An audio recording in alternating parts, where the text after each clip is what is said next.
ആലപ്പുഴയിലെ ബി.ജെ.പി. നേതാവായിരുന്ന രഞ്ജിത്ത് ശ്രീനിവാസനെ വെട്ടിക്കൊലപ്പെടുത്തിയ കേസിൽ പ്രതികളുടെ ശിക്ഷാവിധിക്കായുള്ള കാത്തിരിപ്പാണിന്.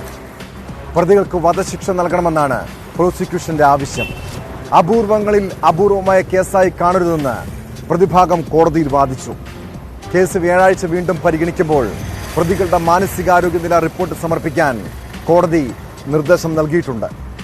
2021 ഡിസംബർ 19 ആലപ്പുഴയിലെ ഇരട്ട കൊലപാതകങ്ങളിലൊന്നായ രഞ്ജിത്ത് ശ്രീനിവാസന്റെ വധം നടക്കുന്നത്.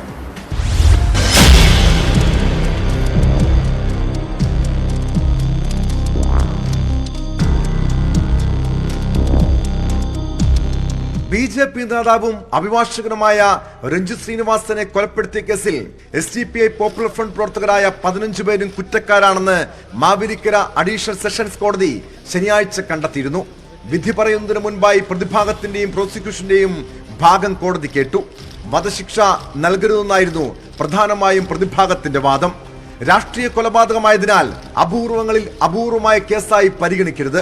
പ്രതികളുടെ പ്രായം, കുടുംബം, പശ്ചാത്തലം എല്ലാം പരിഗണിച്ച് ശിക്ഷയിൽ പരമാവധി ഇളവ് വേണമെന്നും പ്രതിഭാഗം വാദിച്ചു. എന്നാൽ പ്രതികളെല്ലാം നിരോധിത തീവ്രവാദ സംഘടനയിലെ അംഗങ്ങളാണെന്നും കൊലപാതകത്തിന് പരിശീലനം ലഭിച്ചിട്ടുള്ളവരാണെന്നുമായിരുന്നു പ്രോസിക്യൂഷന്റെ വാദം.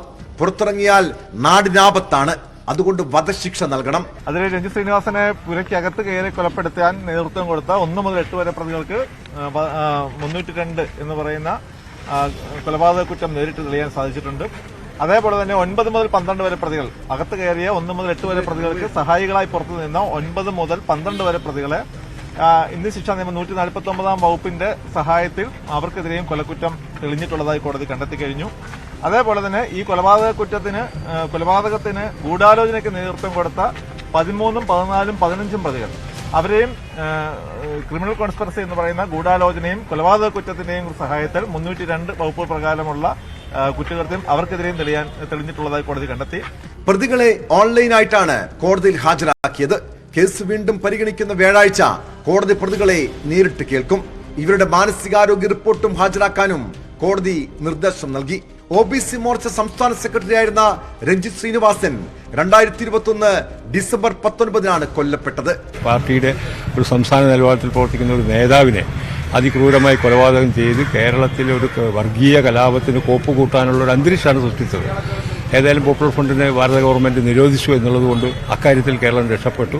പക്ഷേ ഈ ഒരു ആസൂത്രിതമായ നീക്കത്തിലൂടെ നടത്തിയ കൊലപാതകം, അതിന് തക്ക ശിക്ഷ കോടതിയിൽ നിന്നുണ്ടാവും. എല്ലാവരും കുറ്റക്കാരാണെന്ന് കോടതി ഇപ്പോൾ കണ്ടെത്തിയിട്ടുണ്ട്. തക്കതായ ഒരു ശിക്ഷയും ഉണ്ടാവുമെന്ന് ഞങ്ങൾ എല്ലാവരും പ്രതീക്ഷിക്കും.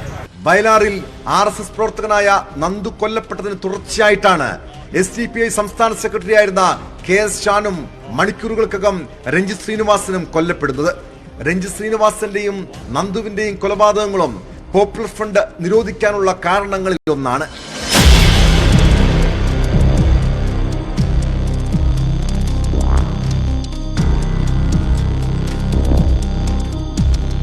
News 18 ആലപ്പുഴ.